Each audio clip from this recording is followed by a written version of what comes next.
మంత్రులకు CM task MPTC ZPTC ఎన్నికల్లో clean sweep చేయాలని టార్గెట్ 90% పైగా సీట్లు గెలవాలనే స్ట్రాటజీతో ముందుకు అభ్యర్థుల ఎంపిక ప్రచారం ఖర్చుల బాధ్యత అప్పగింత పంచాయతీ ఎన్నికల ఫలితాలతో అప్రమత్తం పార్టీ గుర్తు పోటీ నేపథ్యంలో పక్కా ప్లాన్ ముఖ్యమంత్రి రేవంత్ రెడ్డి పంచాయతీ ఎన్నికలు సర్పంచ్ ఎన్నికల్లో కాంగ్రెస్ పార్టీకి భారీ మెజార్టీతో సీట్లు రావడంతో రెట్టించిన ఉత్సవంతో ఇంకా మొన్న 80% వచ్చింది 90% పైగా ఎందుకంటే రేపు ఎంపీటీసీ కావచ్చు జెడ్పీటీసీ అనేటటువంటి ఎన్నికలు పార్టీల గుర్తు మీద జరుగుతాయి కాబట్టి ఈ పార్టీల గుర్తు మీద జరిగేటటువంటి ఎన్నికలను అత్యంత ప్రతిష్టాత్మకంగా తీసుకోవాలి 90% పైగా సీట్లను కాంగ్రెస్ పార్టీ అభ్యర్థులను గెలిపించాలి మరి అందుకు అభ్యర్థుల ఎంపిక కావచ్చు ప్రతి దాన్ని క్షుణ్ణంగా పరిశీలించి మెజార్టీ నాయకుల అభిప్రాయాలు తీసుకోవాలి అదేవిధంగా అభ్యర్థులకు కావాల్సినటువంటి అన్ని ఏర్పాట్లను కూడా చూసుకోవాలని చెప్పి మంత్రులకు ఇన్ఛార్జి మంత్రులకు అదేవిధంగా ఎమ్మెల్యేలకు ముఖ్యమంత్రి రేవంత్ రెడ్డి అయితే దిశ నిర్దేశం చేసిండని మాత్రం చెప్పొచ్చు పక్కగా ప్లాన్తో వెళ్ళాలి ఎందుకంటే ఇవి చాలా ఇంపార్టెంట్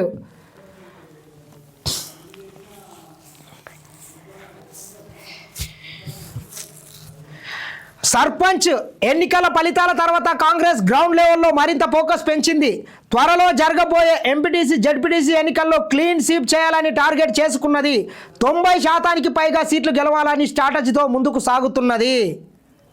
రాష్ట్ర వ్యాప్తంగా 90% పైగా సీట్లనే కాంగ్రెస్ పార్టీ గెలుచుకోవాలని చెప్పి అధికారులకైతే ముఖ్యంగా ఎమ్మెల్యేలకు మంత్రులకు ముఖ్యమంత్రి టాస్క్ ఇచ్చిండని మాత్రం చెప్పొచ్చు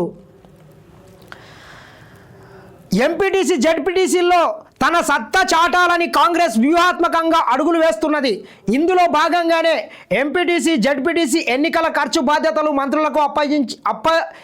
మంత్రులకు ఇచ్చినట్లు సమాచారం ఖచ్చితంగా అభ్యర్థులను గెలిపించే బాధ్యతలను ముఖ్యమంత్రి రేవంత్ రెడ్డి మంత్రులకు ఇచ్చినట్లు సమాచారం పైగా ఎంపీటీసీ జెడ్పీటీసీ అభ్యర్థులు పార్టీ గుర్తుతో పోటీ చేయాల్సి ఉంటుంది వాస్తవానికి సర్పంచ్ ఎన్నికల్లో కాంగ్రెస్ అనుకూల పవనాలు వీచినప్పటికీ కొన్ని చోట్ల స్వతంత్ర అభ్యర్థులు ప్రతిపక్ష బీఆర్ఎస్కు గట్టి పోటీ ఇచ్చింది ఈ నేపథ్యంలోనే కాంగ్రెస్ పార్టీ సీరియస్గా దృష్టి కేంద్రీకరించింది నిజంగా చెప్పాలంటే మొన్నటి ఎన్నికల్లో అక్కడక్కడ బీఆర్ఎస్ పార్టీ గెలిచిందంటే కూడా దానికి కారణం కాంగ్రెస్ పార్టీ చాలా ప్రాంతాల్లో చాలా గ్రామాల్లో కాంగ్రెస్ పార్టీకి సంబంధించినటువంటి అభ్యర్థులు 2-3 పోటీ చేసినారు ఈ 2-3 పోటీ చేయడం వల్ల పార్టీ ఓట్లు చీలిపోయినాయి కాబట్టి కొంత అక్కడక్కడ బీఆర్ఎస్ వాళ్ళు గెలిచినారు కాబట్టి ఇది అట్లుండదు ఇది పార్టీ బీపా మీద జరుగుతుంది అదేవిధంగా పార్టీ సింబల్ మీద జరుగుతుంది కాబట్టి ఎవడైతే పార్టీకి అనుకూలంగా కాకుండా వ్యతిరేకంగా పనిచేస్తే వాళ్ళందరి మీద కఠిన చర్యలు తీసుకోవాలి అవసరమైతే పార్టీ నుంచి సస్పెండ్ కూడా చేయాలి ఖచ్చితంగా పార్టీ కూడా ఆ రకంగా ఒక మంచి అభ్యర్థులను ఎన్నిక చేయాలని చెప్పి ముఖ్యమంత్రి మంత్రులకు సూచించిండు అందరి ఫోకస్ వీటిపైనే తెలంగాణ రాజకీయాల్లో ఇప్పుడు అందరి చూపు ఎంపీటీసీ జెడ్పీటీసీ ఎన్నికలపైనే ఉంది ఇటీవలే ముగిసిన గ్రామ పంచాయతీ ఎన్నికల్లో మెజార్టీ స్థానాలను కాంగ్రెస్ మద్దతుదారులు కైవసం చేసుకున్న తొలుత పెట్టుకున్న టార్గెట్ లేదని అసంతృప్తి పార్టీలో ఉన్నదంట దీంతో ఎంపీటీసీ జెడ్పీటీసీ ఎన్నికలపై ముఖ్యమంత్రి రేవంత్ రెడ్డి స్వయంగా రంగంలోకి దిగి మంత్రులకు జిల్లాల వారీగా బాధ్యతలను అప్పగించారు ప్రతి మంత్రి తనకు కేటాయించిన జిల్లాలో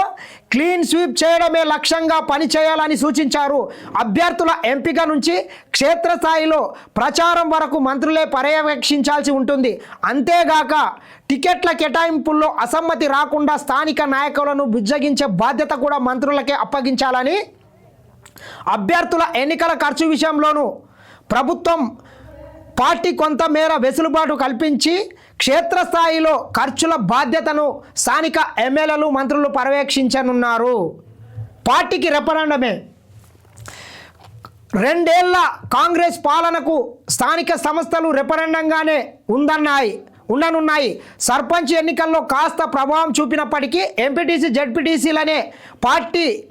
ప్రభుత్వం ప్రతిష్టాత్మకంగా తీసుకున్నాయి పార్టీ సింబల్తో అభ్యర్థులు పోటీ చేయాల్సి ఉన్నందున సీఎం కూడా మానిటరింగ్ చేయాల్సిన పరిస్థితులు తలెత్తాయి. అసెంబ్లీ ఎన్నికల తరహాలోనే సీఎం ప్రచారానికి కూడా సిద్ధమవుతున్నట్లు తెలుస్తున్నది.